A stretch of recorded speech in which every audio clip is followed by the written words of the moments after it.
Bem-vindos à segunda parte da Arte da Guerra, para continuarmos a falar da questão da Ucrânia. E eu gostava de colocar ao Sr. Embaixador a questão ainda da posição da União Europeia.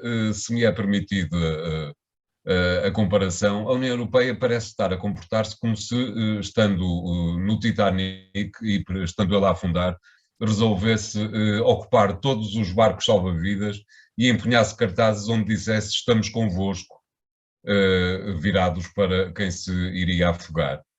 Parece-me evidente que a agenda da União Europeia e a agenda da NATO não estão alinhadas com a agenda da Ucrânia, e parece-me começar a haver aí algumas discrepâncias que, não sei se entenderá desta forma, parecem estar a desmotivar a ligação entre o Ocidente e a Ucrânia. Era capaz de concordar com isto? Não sei, António, eu não tenho a certeza os objetivos da Ucrânia são claros desde o princípio. Em primeiro lugar, conseguir uma total e completa integração nas instituições europeias e transatlânticas, portanto a entrada para a União Europeia e a entrada para a NATO, conseguir a manutenção do apoio do Ocidente, nomeadamente em termos de ajuda quer militar, quer civil, e em particular, de um suporte grande do ponto de vista diplomático à escala internacional, no sentido de isolar a Rússia. A Ucrânia conseguiu mobilizar as opiniões públicas foram absolutamente instrumentais para a mobilização dos governos, em particular europeus, no sentido da implementação de um conjunto muito forte de sanções, algumas das quais têm o chamado efeito boomerang, isto é, muito gravosas para as economias nacionais dos vários países, em forma assimétrica, isto é, há países que sofrem mais, há países que sofrem menos, e isso também, apesar de tudo, não foi um elemento que proibisse ou que delimitasse a implementação das sanções.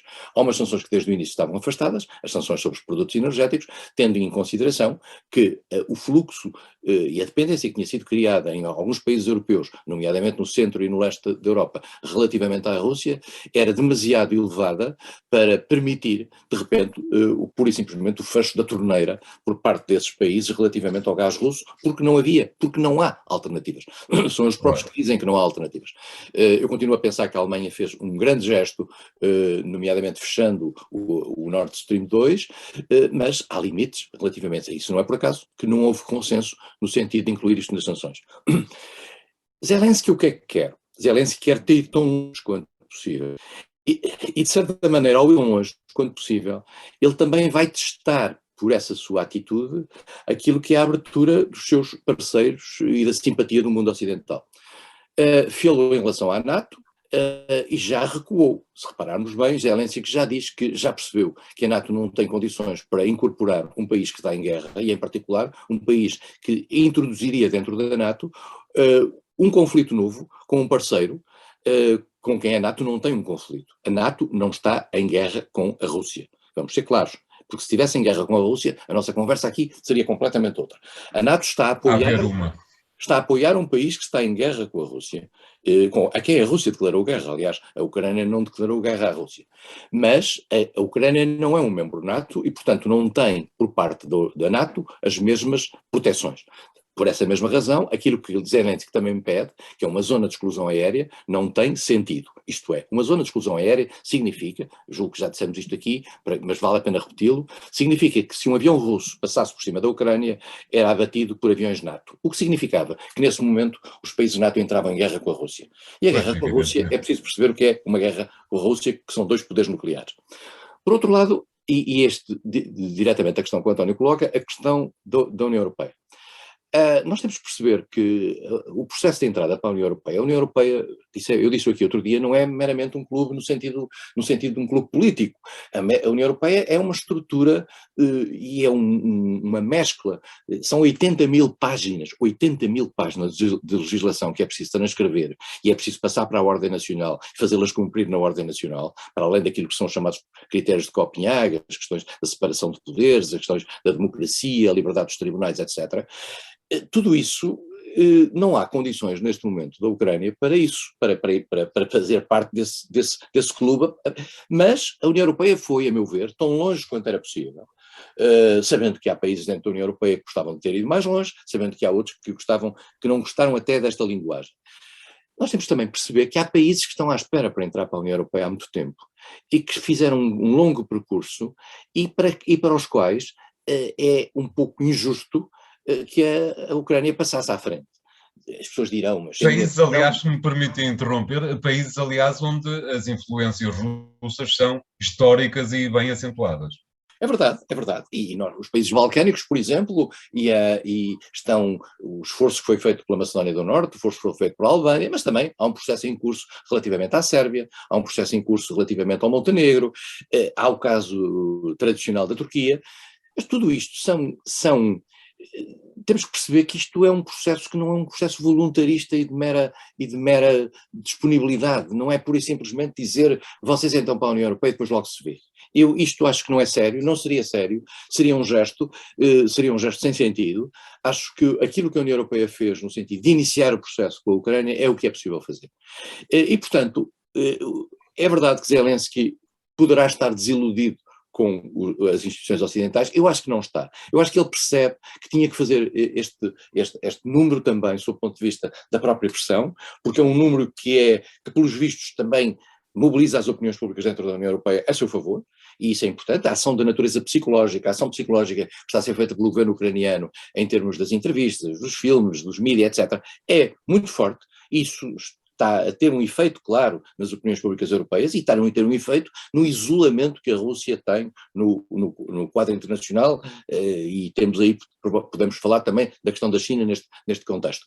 Mas Zelensky vai tão longe quanto isso, está a testar os limites daquilo que é a possibilidade das instituições europeias e transatlânticas o acolherem, mas há um limite a partir do qual isso não é possível sem pôr em causa alguns equilíbrios fundamentais e mais do que isso, e sem abrir portas a riscos muito superiores àqueles que são os que atualmente a Ucrânia atravessa. Aparentemente, a desilusão da Ucrânia face à NATO e à União Europeia é talvez semelhante àquela que eventualmente existe uma mesma desilusão da Rússia relativamente à China, não lhe parece? Não é ainda muito clara a situação da China e o como a China se está a comportar nesta questão. E devo dizer que acho que a reunião que teve lugar em Roma entre o Conselho de Segurança Nacional dos Estados Unidos, Jack Sullivan, e um representante chinês, um alto representante chinês, e que durou 7 horas. E não foi seguramente só sobre a Ucrânia. A China, como é sabido, era, aqui até há 3 meses, digamos, o outro lado do confronto que os Estados Unidos estavam eu diria que quase estavam a promover, tendo em atenção a criação do AUKUS, tendo em atenção a reabilitação do Quad, tendo em atenção muito do que era o discurso americano de considerar a China um poder adversarial e mais do que isso, e tentar que a União Europeia o seguisse relativamente a esse caráter adversarial. Perante esta questão da Rússia, eu acho que a China é um país que se sente, eu diria, incomodado com esta situação. Mas esse incómodo não significa necessariamente que a China vá deixar isolar a Rússia completamente. A China absteve-se no Conselho de Segurança, absteve-se na Assembleia Geral. A China tem 3 princípios básicos relativamente ao funcionamento no quadro internacional, que é a preservação das soberanias nacionais, a noção da não ingerência nos assuntos internos dos Estados e a decisão sistematicamente por decisão política ou diplomática dos conflitos. São estes os 3 princípios básicos da China. A China não tem uma atitude muito agressiva no plano internacional. Se repararmos bem, com exceto do caso do norte do Vietnã e dos conflitos que tem com a Índia, a China não tem um contencioso internacional muito aberto e por isso mesmo também a China não tinha, mesmo nas Nações Unidas, mesmo no quadro do Conselho de Segurança, uma posição muito afirmada, mas nunca se afetou relativamente àquilo que era a lógica do chamado G77, do grupo de 77, os grupos não alinhados, o grupo até, eu diria, mais próximo da Rússia do que do Ocidente. A China está do outro lado, não vale a pena sobre isso ter qualquer ilusão. Esta conversa dos americanos com os chineses é que pode ser interessante sob o ponto de vista como vai ser o relacionamento entre os dois no futuro. Mas isso, o António tem razão, depende muito também da atitude, de como é que a atitude chinesa se processar. Até agora tem sido uma atitude ambígua. claramente ambígua. Ao mesmo tempo, não deixando de isolar completamente a Rússia, mas, por outro lado, também não coonestando sistematicamente as posições que a Rússia toma. Porque a China tem um problema, é que se a Rússia amanhã evoluir no quadro da sua relação com o Ocidente numa situação mais conflitual, a China não tem necessariamente o dever de estar a acompanhar a Rússia. Pode, neste primeiro momento. Há aqui um teste que vai ser importante. Diz-se, não sei se é verdade se não, já foi negado quer pela Rússia quer pela China, mas disse que a Rússia pediu à China drones, pediu à China equipamento, pediu à China até alimentos para combatentes. Se isto é assim, é uma coisa, se a China o dá ou não é outra coisa, e o mundo ocidental em particular vai tirar conclusões em relação à atitude que a China tiver, se esses pedidos forem reais, vai tirar conclusões relativamente ao lado em que está a China. Agora, nós temos que perceber uma coisa, António, é assim, a Rússia que vai sair deste conflito, qualquer que seja o final deste conflito, é uma Rússia destruída economicamente. É uma Rússia destruída economicamente para muitos anos. Ora bem, ao lado temos uma China, que é um país próspero, sob o ponto de vista económico. Mas há aqui um ponto muito importante, é que a prosperidade da China como poder económico, era uma prosperidade que estava muito assente naquilo, por exemplo, que era o percurso sereno, não conflitual, da chamada Nova Rota da Seda. Ora, a Nova Rota da Seda tinha, por exemplo, estava a pagar o porto de Mariupol, que foi bombardeado pela Rússia. A Nova Rota da Seda tinha no centro, por exemplo, das atividades da Huawei, na Polónia. A Polónia hoje está completamente contra qualquer atitude da China favorável à Rússia. Portanto, nós estamos a ver a China a ver ruir aquilo que era um projeto de infraestruturas, de financiamento, etc., ao longo do mundo, porque era para um mundo diferente.